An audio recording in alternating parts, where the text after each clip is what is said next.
What is going on? Welcome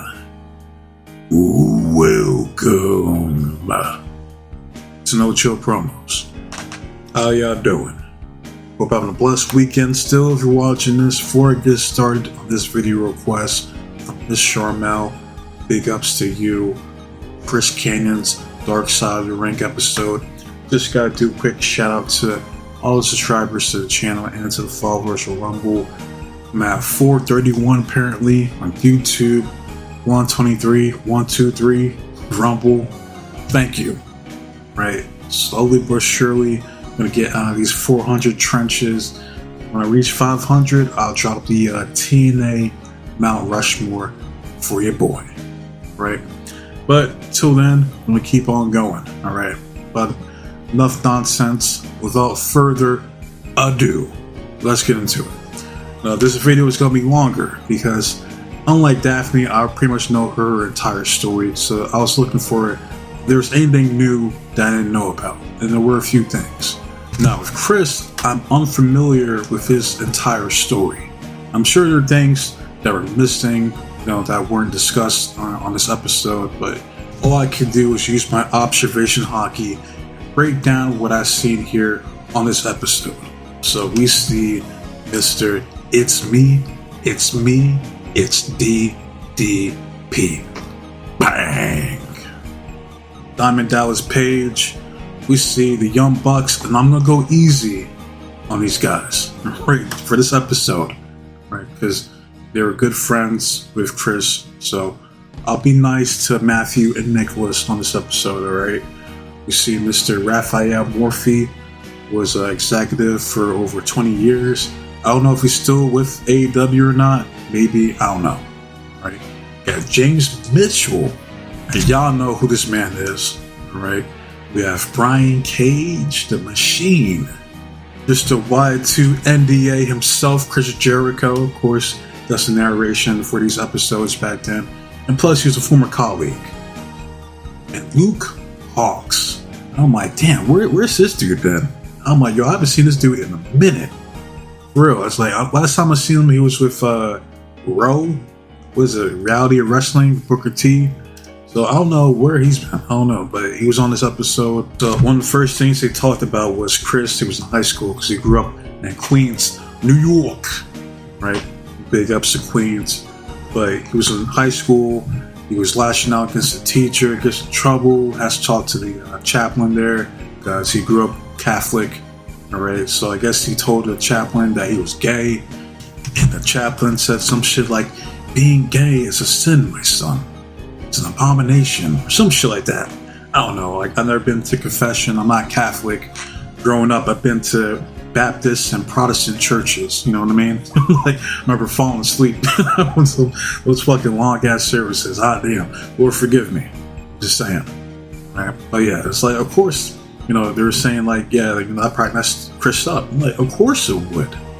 It's like he knew who he was, but he's unable to come out and tell the world because he would have been ostracized and treated like a fucking pariah back then. And then James Mitchell talked about how, I guess, they were moving boxes when a box spilled, and then James seen that there was a bunch of gay DVDs like Booty Hole Butt Surfers Volume 4 some shit like that. I don't fucking know. And then Chris got mad, blamed on his cousin, and that's how James found out that Chris was gay. Alright, they talked about his time as Mortis, his feud with Glacier, aka Sub-Zero from Mortal Kombat. I must say, this was a badass look. I'm not gonna hold you. If I was a kid watching WCW during this time, I probably would have been a fan of both these guys, to be honest. Especially, I'm still a Mortal Kombat fan to this day. To this day. Chris then mentions how Chris was worried that, he didn't want to cut promos because of his lisp. And I'm like, have you not seen the American Dream? That's the Rose, baby. The son of a plumber. Let me tell you about some hard times, daddy. Like, who stole his gimmick from Rufus R. Jones and SD Special Delivery Jones and Thunderbolt Patterson, but that's for another video. Alright, it's not about Dusty, it's about Chris Kanyon. I'm like, bro, you're gonna be fine, man. Like, I heard his promos, I'm like, there's nothing wrong. He's decent. You know what I mean? He's no fucking Rock or Stone Cold, but he gets the job done. You know what I mean? But it is what it is. And all throughout this episode, James Mitchell was talking about his tumultuous friendship with Kanyon. You know, they're riding in the car one day, then they start arguing, and Chris starts beating the fuck out of him. You know, kicks his fucking door open, and he's like, "You motherfucker!" I'm like, damn, dude. I'm like, that's some wild shit. Fucking up his vehicle, and then James went on to say how, you know, at his crib, he would go online on these forums and have these like long conversations with random ass dudes, print it off, and then keep it in this little box of his. And then James had the conspiracy that maybe this was Chris's way of like trying to come out. Like maybe one day someone will open it and then discover what's inside it, and then that's how it worked itself that he was gay.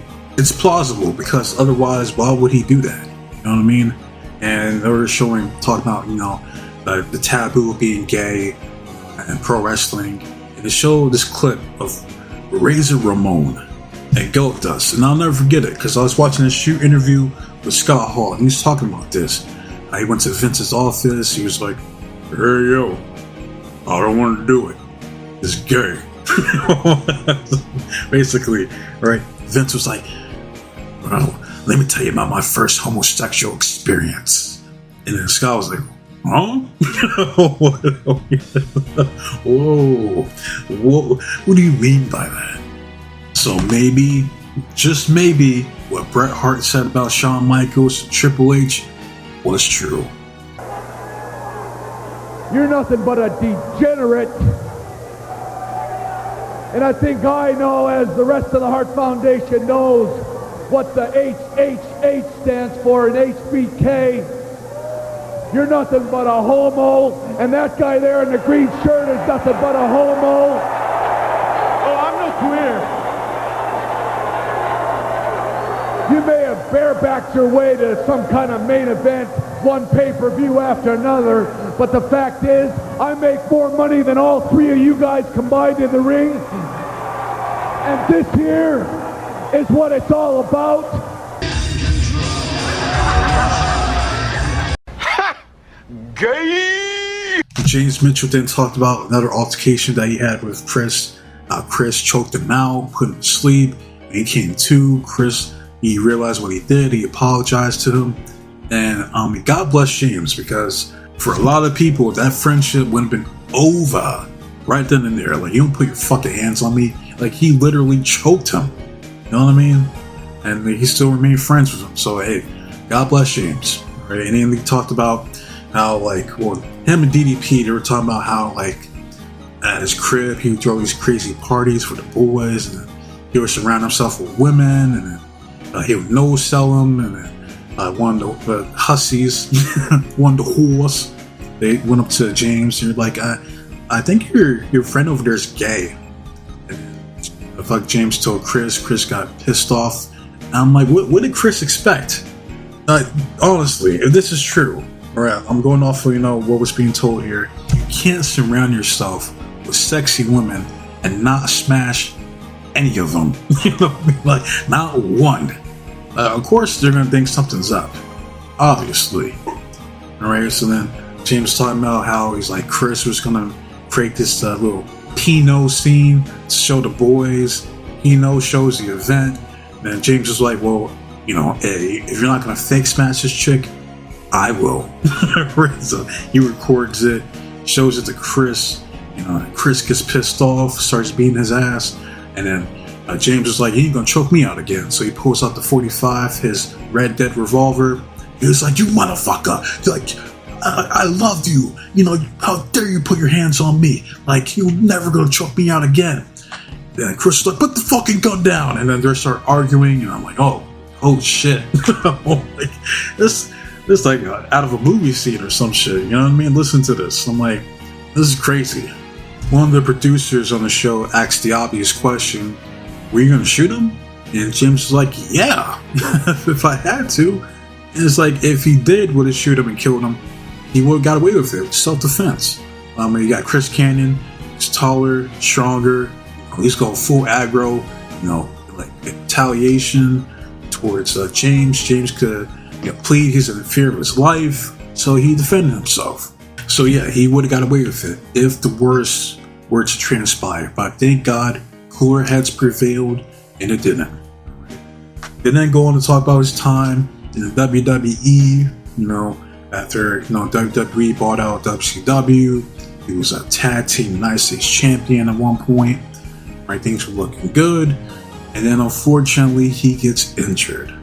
If I remember correctly, they stated that he had a shoulder injury, so he's going to be out for a bit, and it was all downhill from here. Because we've seen it. If you're not the chosen to where you get injured and then go back and like there's your spot waiting for you, like you never left, it ain't looking good. We've seen this shit with Finn Balor. He was the first Universal Champion, he gets injured, was never champion again. It's like, what a damn shame, man. So yeah, it's like DDP said on here, it's like, man, so you get injured, it's very, very hard, arduous task to get back to where you were. Right? So Chris gets injured, not to mention he's battling depression, as James Mitchell said. Apparently he tried to use steroids to try to alleviate the pain and try to boost the healing process, but he left the needle in too long, and his blood got infected, and he lost a bunch of weight. It's like, oh man, not good at all. So yeah, this was a tough time period for Chris. Right, but then he gets his big break. He gets called back to this program with The Undertaker player. Rest in peace. He comes out this big ass wooden box. He says, "Do you really want to hurt me? Or do you really want to make me cry?" Boy George, right? And The Undertaker, if memes were a thing back then, look at this man's face. I was laughing my ass off when I seen this. I'm like, he was like, this motherfucker here. Oh, wait, what the fuck they got me doing? Then goes on to beat the shit out of Chris Kanyon. Right? And everybody was like, what the fuck was that? Like, Chris said it perfectly. Chris Jericho, that is. He was like, it's obvious. He's never done anything like that before in his career, and now he goes out there saying Boy George. It's obvious something must have got out about Chris, got backstage, and this was their way to humiliate him, right? Then you got Raphael on here, he's talking about, nah, I don't believe it. You don't rehabilitate someone for a year and then bring them back just to humiliate them. It just didn't work out creatively. I'm like, bull fucking shit. Right, we seen with Zack Ryder gets himself over without their permission. They said, "Who the fuck are you?" Gets pushed off the ramp and effectively buried. We've seen it recently with Giovanni Vinci. Right, they repackaged this dude looking like Pitbull to drop out to Apollo Crews in like 2 seconds and then released. So yeah, I will not put it past WWE to go these extreme lengths to humiliate someone just for shits and giggles. Alright? So yeah, they did Chris Kanyon dirty as fuck. And then they're showing clips of him jobbing out to Funaki. Let me tell you this, alright?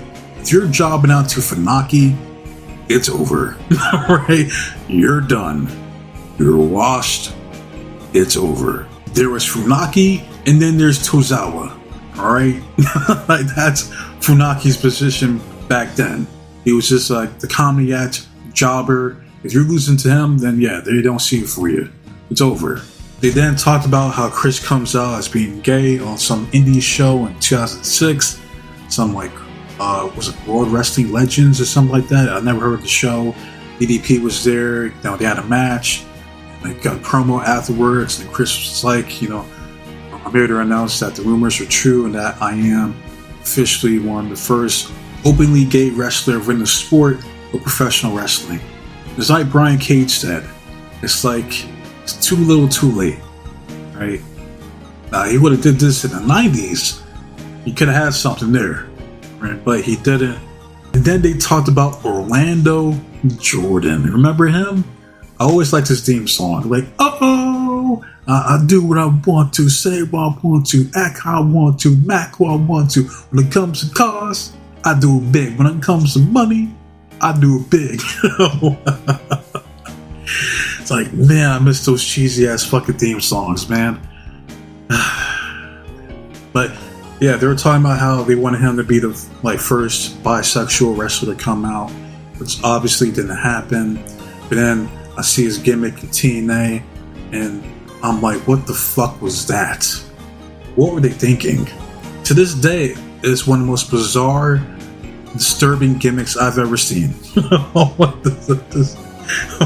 don't know what the fuck he was thinking with that shit, man. That was not it. Not it.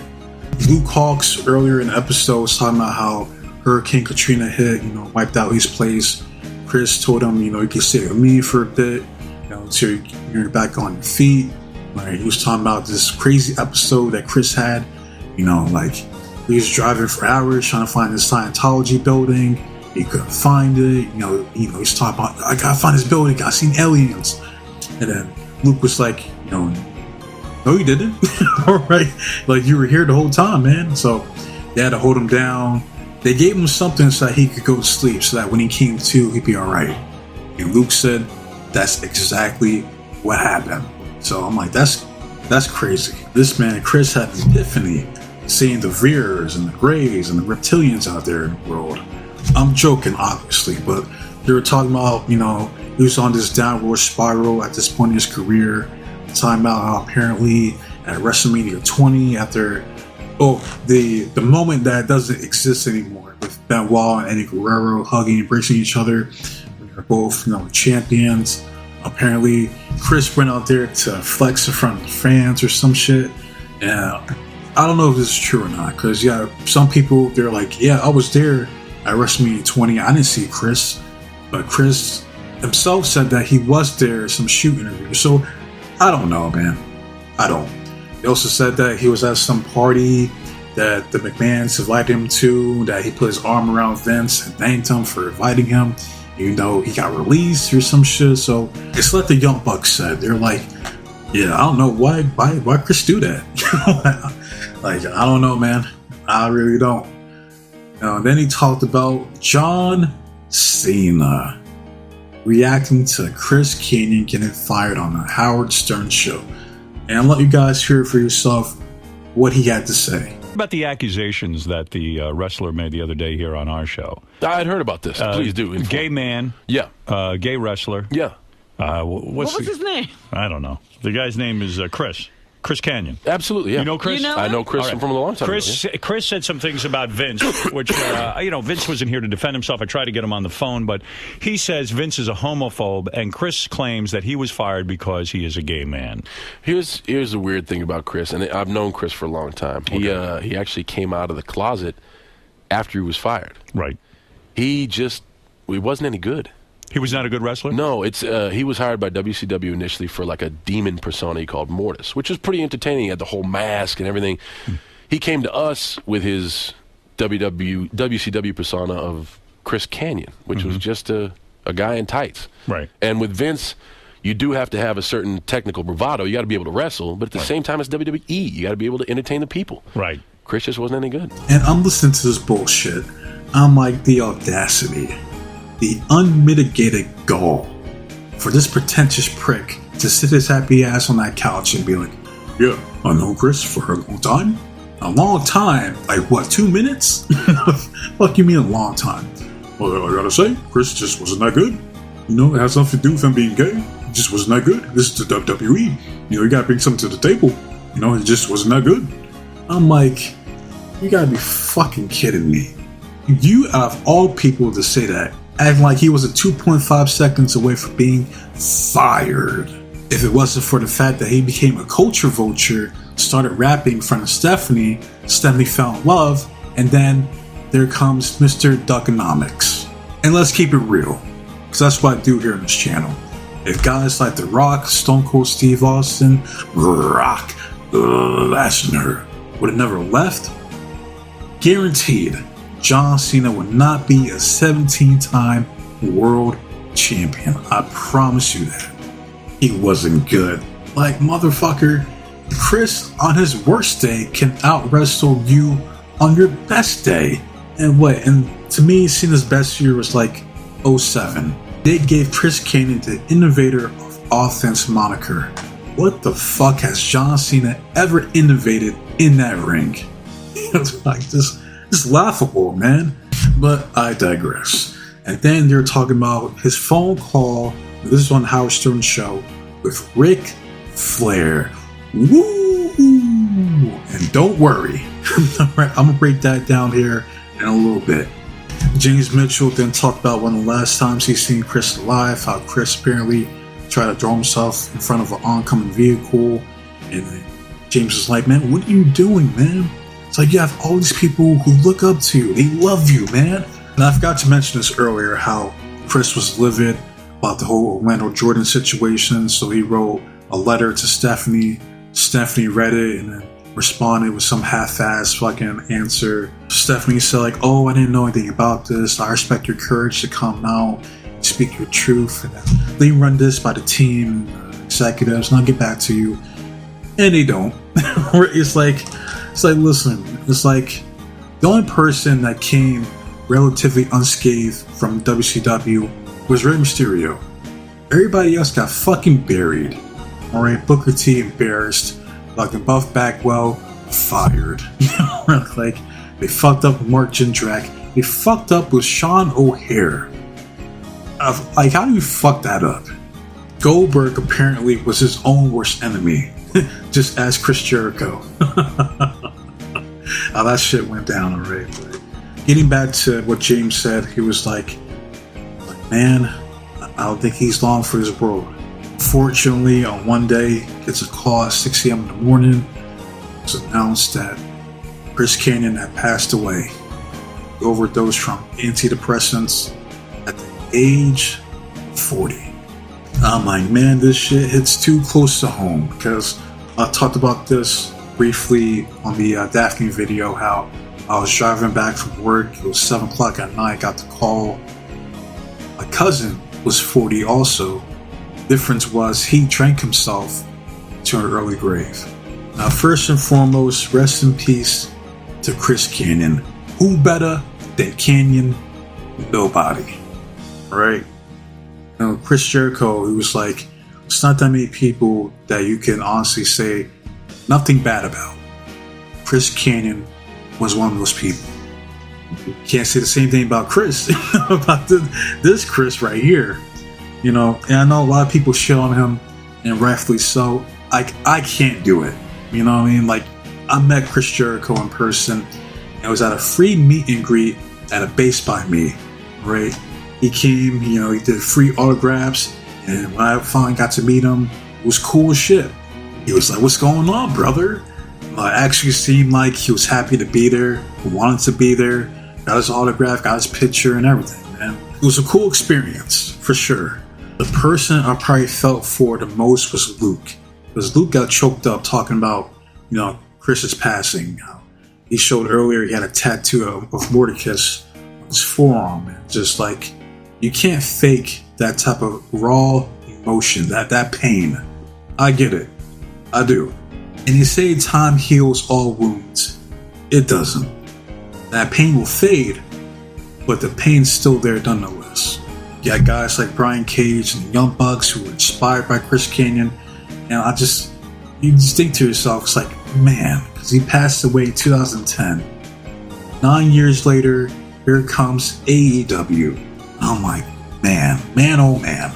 AEW would be a better place if Chris Kanyon was still here. 110%. Matter of fact, Chris will probably be an AEW world champion. Like, if he was still around, you know what I mean? It's shitty. It really is. It's like, I think to myself, it's like, man, like, what would someone like Rick Rude or Mr. Perfect Kurt Hennig would think about modern wrestling these days? It's like, I would love to know, but they're not here. Like, everybody on this episode accepted Chris for who he was. He came out as being gay, and he thought to himself, like, you're not mad? No, they're like, for what? Like, well, why would I be mad? And it's fucked up that he had to think like that, because there are some shallow ass people out there that would be mad. Like, oh, you're gay? Like, oh, you're a fag? Get the fuck out of here. What's wrong with you? No, let me tell you. Alright? If anybody were to get mad at you for coming out as gay, then they were never, ever your friend to begin with. You dump them, and you dump them fast. Fuck them. A true friend wouldn't do that to you. And it's like what the Young Bucks and DDP were saying. It's like he was a pioneer for gay wrestlers, because you got guys like Anthony Bowens, Fred Rosser, and out there in New Japan, Sonny Kiss, Effie, and GCW. To me, when I look at someone like Chris Kanyon, I look at someone who was ahead of his time, and he is indeed underrated and underappreciated for his contributions to pro wrestling. And if you guys have any matches of his that are your favorites that you would want to recommend, put that shit in the comment section so I can check it out. But before I head out of here, I want to check out the conversation that he had with Ric Flair, on the Howard Stern Show. The guys from the WWE were in an uproar after your last appearance here. Did you know that? No. Ric Flair is on the phone. He wants to debate you. Ric Flair is on the phone? He says that he has a statement to make on behalf of the WWE. You accused the WWE and Vince McMahon of firing you because you were gay. Rick disagrees with that. Okay. You want to speak to him? Sure. All right, go ahead. Rick, hi. Rick, you there? I'm right here, man. How you doing, man? That's Rick. Great, thank you. How are you? Yeah, that is Ric Flair. He's a famous wrestler, and you work for the WWE, of course, and you're even in management. And what do you disagree with about what Chris Kanyon has said? Well, first of all, I don't work in management. I just disagree with the fact that, and I'm disappointed because I know Chris very well, that he would blame something that's happening in his personal life on his job description. And I think it's real simple. Every wrestler in the country knows that you've got to be very good at what you do to be part of the WWE. It's a very difficult business to be successful in. And I think Chris has some shortcomings in the ring. And I'm disappointed in Chris as a person. I've known him a long time, that he would blame his shortcomings on something that's going on in his personal life. Well, we had in the wrestler, who's the guy who just made the movie? John Cena. We just had John Cena, and he said that Chris was a good guy. He said, but he didn't have the skills to really be a WWE wrestler. Well, he said he didn't have a great act. He didn't act the part well. Yeah, Chris has got the skills. It takes a lot more than technical skills to be good in the WWE or in the sport of professional wrestling. And Chris, I think, has got all the attributes. He doesn't have the act. John made a good point. What about that, Chris? You were in the WWE, and your act was, you say, good until you became an out gay person. My act was absolutely fine. It all depends on what they give you, what storylines they write you. Let me stop right there. Chris is 110% correct. It's all about what the fuck they write for you. If they write you to be a jobber each week, how the fuck are you supposed to get over? Alright? And then, Ric Flair having the audacity to be like, oh yeah, well, he has all the skills in the world, but, how dare you blame your shortcomings on being gay as to why you got fired? But you just said he has skills, but has shortcomings. So what are these so-called shortcomings that John Cena alluded to? If that's the case, or you don't have an act. Coming from a guy that stole his from the original Nature Boy, Buddy Rogers. That's crazy. Can't make this shit up. I think a lot of the writers knew. Rick, Arn Anderson knew for a fact I was gay back in WCW. I mean, he's your best friend. I had no idea. All right. It was not a well-kept secret in wrestling, and it figured into the storylines they gave me. Rick, you know as well as I do, if they don't give you a storyline, if they beat you every week, you're not going to be over. Chris, you're counter. We're talking about your sexuality right now. We're not talking about. No, that ain't what you were talking about. You were talking about I didn't have what it took to be a WWE, even though you as a person, as a man, for blaming your choices in life on the business. It's not a choice, first of all. You have the skills, and you had the ability, and you had the opportunity. It didn't work out for you. That's got nothing to do with what you got going on in your personal life. Totally disagree, Rick. You'd be the only one, and you're lucky to be on the show and being able to air it.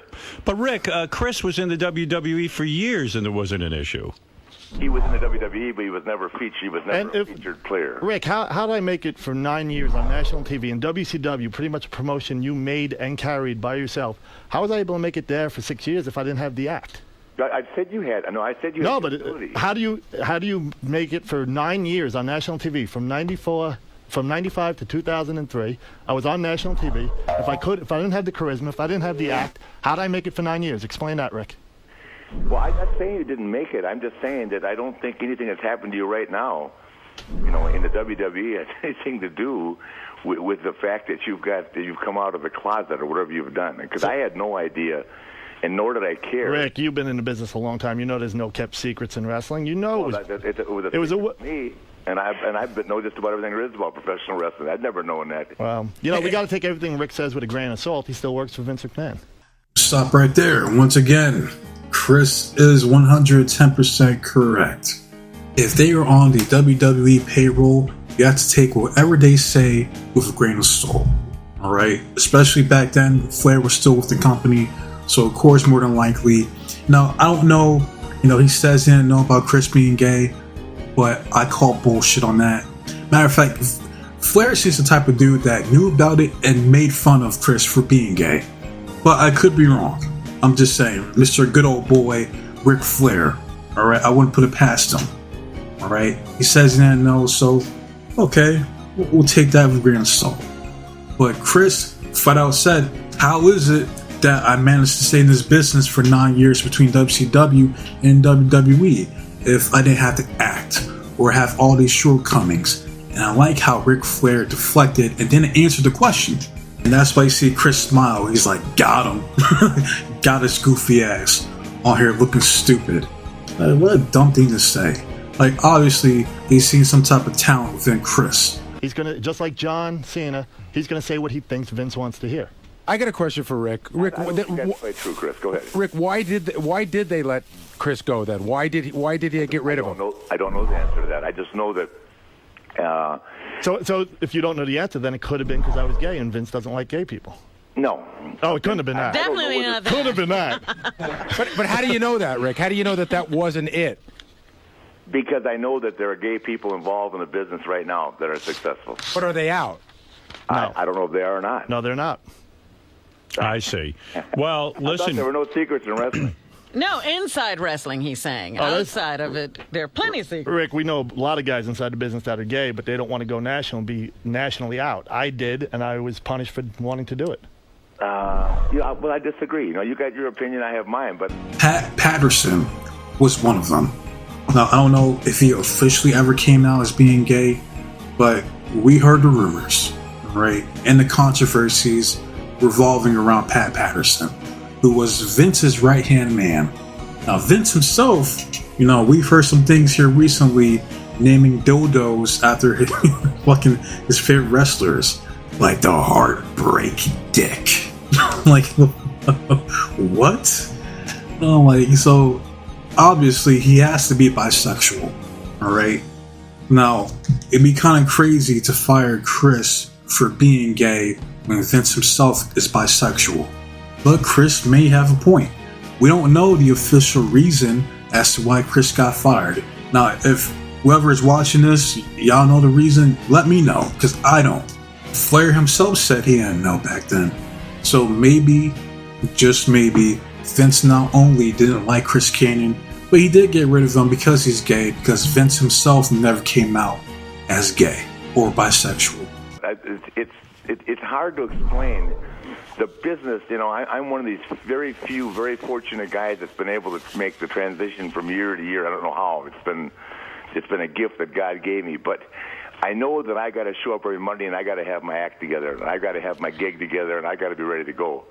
And I think Chris, and I've said it before, all the talent in the world, but Chris, you didn't have anything to give to the show right now, and that's just the bottom line. All right, so So you think he could work for the WWE again? No, I don't think he could. Why not? I think the opportunity for Chris Kanyon has come and gone. So what opportunity was I given that I dropped the ball with, Rick? I don't know, because I didn't know None. your act. That's why for 9 years I was very successful. The only time I got fired is when I started talking openly. We can go back and talk about who was good at everything 9 years ago. You're not good at it now. Oh, now you're saying I don't have the skill now. You just said I have all the talent in the world. You're saying I am saying, this is Ric Flair telling you have not got the skills or the ability. That's very different than what you said in the beginning of this WWE. interview. That's very different than what you said in the beginning of the interview. No, it's not. Yeah, it is. I said You said I have all the skill in the world. Wrestler. I just didn't have the act. Now all of a sudden you say I'm not good enough. You know the act is given to you. John Cena said, yeah, you are not good enough right now to be on the show. Okay.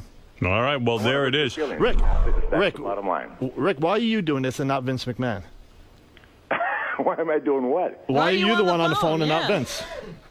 I don't know. I can answer that. I guess they wanted someone that has a lot Baba of Booey? respect I can. for business. They're all in Japan. They know how much respect you have for me, Chris. Dude, I have ultimate respect for you. You are truly the best in the business. If I can be man enough to tell you, Chris, God bless you. You had it at one time. You've got a lot of ability. I'm not saying you still can't go through the motions. You don't have something that the show needs right now. And it's a hard, cool business. We let guys go every day that are nice people. It's not about being nice. It's about being good. And I definitely am good enough. And Well, Rick, you haven't seen me in 4 years. How do you know if I'm good or not? I know that if you had something to offer the show, you'd be on it. Yeah, I see how Rick just contradicted himself, because we could go back to the beginning of this video where he said, like, yeah, I think Chris has all the skill. Now he doesn't. It's crazy how he flipped the script in like 2 minutes. I call bullshit on that as well. You have Omos. Oh, he can go to Noah, but he can't get booked on Raw or SmackDown to save his life. And we see it with fucking Ludwig Kaiser, who's been gone for, what, like over a month now? He has nothing good to bring to the table? Like, the fuck out of here, man. Really? Bottom line. That's why Kurt Angle's still wrestling for WWE. What's Kurt Angle got to do with it? Because he has a lot to offer and he still got fired. Well, no. So don't tell me if you have enough to offer, you're still going to be Kurt there. Angle left of his own volition. Well, And I know that for a fact. and you want I 100% call bullshit on that as well. They made a choice. Who do we want to go with? John Cena, this failed bodybuilder, or Kurt Angle, a man that won an Olympic gold medal with a broken freaking neck? Guess who they chose? They chose Cena. If they wanted to keep Kurt Angle, they would have. They said, you want to leave? Fuck it, leave. Right? Like, we seen guys like you come and go. Fuck it. And that's what happened. Tell me, oh, he left on his own volition. Bullshit. Because Kurt Angle, he openly stated he regrets, not staying in the WWE longer. Because it's crazy that his TNA run was longer than his run in the WWE. And he regrets it. He said it. So get the fuck out of here. Again, bullshit. I talk about John Cena. This is today's Daily News. In a review of The Marine, Cena is nothing special. I mean, this ain't just me talking. Cena doesn't have much to offer either. Cena's pretty charismatic, but when it comes to in-ring work, Rick, you know as well as I do, in-ring work, Cena doesn't measure up. I think they chose me is because they know the relationship. They know that I respect you as a person because you've always given me the courtesy and respect that I feel like I've been afforded. Well, there it is. You guys have had your words with each other. I'm glad. I just want to get this straight. Rick was picked by the WWE to talk to us? Yes. No, he wasn't. Oh, sick. okay. I've always wanted to get Oh, hold on a second. Hold on, Rick. I'm mad at Howard Stern for not having me on a show for my book tour. Rick, we got to be straight. Hold on a second. WWE called me. I called when Chris was here. I called Vince. Vince wasn't available. He's in Japan. They offered me Triple H. Turned out that today Triple H is in Japan on this tour. So then WWE called me back and said, "How about Ric Flair?" And I asked them, can Rick speak to this? And they said he could. So in a way, they did pick you to speak for them. Well, that might be, but I've always wanted to be on Howard's show. He's never had me on. I'm glad to have Rick on, and I think Rick has made his point. Well, but Rick says he doesn't even know why Chris was fired. It would seem to me that this would be a better conversation between Vince McMahon. I think so, too. Correct. But as a dude on the show said, apparently, I guess they were touring in Japan. I do remember they did do a tour out there in Japan around this time period. I don't know the exact date, but clearly he wasn't available. So he says, Rick, you go on my place. Go on the Howard Stern show and talk to Chris. And that's what happened. All right? Even though Flair doesn't fucking know what happens between Vince and Chris, Vince does. So we should hear from Vince and not Rick. But instead we get this tomfoolery of Ric Flair looking like an absolute buffoon talking to Chris Kanyon. Anytime Vince wants to talk, Rick, and I have ultimate respect for you. I was there the final night of Nitro, and we hung, and we both cried. Rick, I have total respect for you. I agree that you're entitled to your opinion, and that's cool. Who's laughing? Are you attracted to Ric Flair at all? No, Rick's not really my type. Rick, you cried? Howard, Rick, Got something to tell us or what? Did you cry? Is that true? can you hear me? Yes. Why the Hulkster, not the Nate? Ooh. He wants to know why you had Hulk on here, not Nature Boy Ric Flair. On the show all the time. I don't. You want to know something, Rick? And I'll be honest with you. What I know about wrestling would fit into a thimble. My grandfather was a huge wrestling fan. Used to take me to all the wrestling matches and stuff, and that was my exposure to it. But I would. You know what it is? I knew of Hulk Hogan, so I had Hulk on. Yeah. Rick, And I don't know that many. Me. So we'll have you on. Rick, Now you know of me. Well, we'll have you on. And that right there should tell you the difference in star power between Hulk Hogan and Ric Flair. I know a lot of people have Ric Flair. Woo! As their GOAT, I have. Ooh, yeah. Too hot to handle, too cold to hold. Could give me a cup of coffee. Yeah. Macho Man is my GOAT. But when it comes to business, it's none other than Hulk Hogan as the actual GOAT when it comes to pro wrestling. He's got the numbers. It's a fact. Take it how you want it. Please. Rick, you say I'm not that good. Didn't you ask me to train your son, David? Now, be honest, Rick. I never asked you to That's train. such a lie, dude. I asked you to work out with them. It's two different things, Chris. We're not saying you don't have the technical skills. You just did say I can't measure up. I can't do it in the ring. WWE does not let talent, talent, go because of their sexuality. If you have something that can I guess generate you know money and income Vince's for our mind. company, you're going to work for him. I guess you could read Vince's mind. No, I'm just telling you the truth. No, you're telling me your opinion. I totally appreciate your You opinion. have You know, something to offer literally, something you're my that will favorite generate wrestler in the income, world. You're going to work for Rick, him. you're saying if you came out tomorrow out of the closet and you were openly gay, that Vince would keep you on? Of course he would. Then why did they get rid of Sonya Deville? She didn't do anything wrong. She had a lot to bring to the table, but yet they released her anyway. Who was open about her sexuality. I'm just saying. I'm just putting it out there. Shayna Baszler's another one. Who they got rid of. You know what I mean? Didn't do anything wrong. Still had a lot to offer, in my opinion. But they fucking got rid of her too. So I wouldn't put it past them. I'm just saying. All right. Well, that's the I have answer a then. brand For new him, gig for next him. Monday. Definitely, that's his opinion. And Right. Rick is the greatest wrestler of all time. He is. Absolutely. Thank you, Chris. No problem. All right, there you go. That's Howard. very nice of you to say, even though it's you're true. being sort of criticized here. I want to commend these guys on the most civilized wrestling argument of all time. Thank you. Nothing like the show. Hey, you guys are all gentlemen. I'll tell you that. Rick's a true gentleman. Thank you, Chris. You're welcome. I believe. And you're a great guy, and you shouldn't use the Howard Stern Show to vent and bring your personal life forward. Unlike you, Rick, they called me. Got him. It's like, who the fuck is Ric Flair to tell Chris Kanyon, like, oh, you shouldn't go on the Howard Stern Show to tell your story? Like, you're just mad because you never got that call to come on the Howard Stern Show. You took that shit personally. I believe Rick, because don't you think wrestling's kind of gay anyway? I don't know. I don't know anything Guys about in their underwear rolling around. I don't know. Thank you, Ralph. If anybody knows gay, it's Ralphie. All right. Hey, Rick, thank you for calling in. I appreciate it, and we hope to have you on the show soon. Thanks, guys. All right. There he is. There's Ric Flair, who made a The statement. Nature Boy. And this is what, of course, Chris Kanyon has to deal with. This is a pain in his life. But you are a great guest here, I'll tell you that. Thank you. I hate to agree with Rick, but I wish that Kanyon was never on the show either. And that is it. So I'll leave a link down below in the description. Go check it out. Go leave a like, comment, subscribe, support the channel. That's all I gotta say about this shit. So I want to hear from you guys. How do you guys feel about Chris Kanyon? Miss Charmel, hope you enjoyed the video. Hope I did right by Chris. Got nothing but respect for him. And if you guys have any other video requests, holler if you hear me. Alright? Now, wasting off your guys' time. So, to those who go out their way and like and comment my videos, thank you so very much. To those who go out their way and dislike my videos, more power to you. As far as what's next, I'll do a TNA review from last week. And if I have enough time, try to get to SmackDown. But we shall see. Right?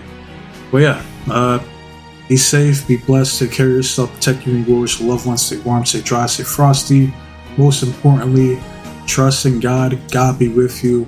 All these people talking about World War III going on between Israel and Iran, and draft might come back, and it's just all these things that are outside of our hands. So all you can do is just live your best life by following God's will.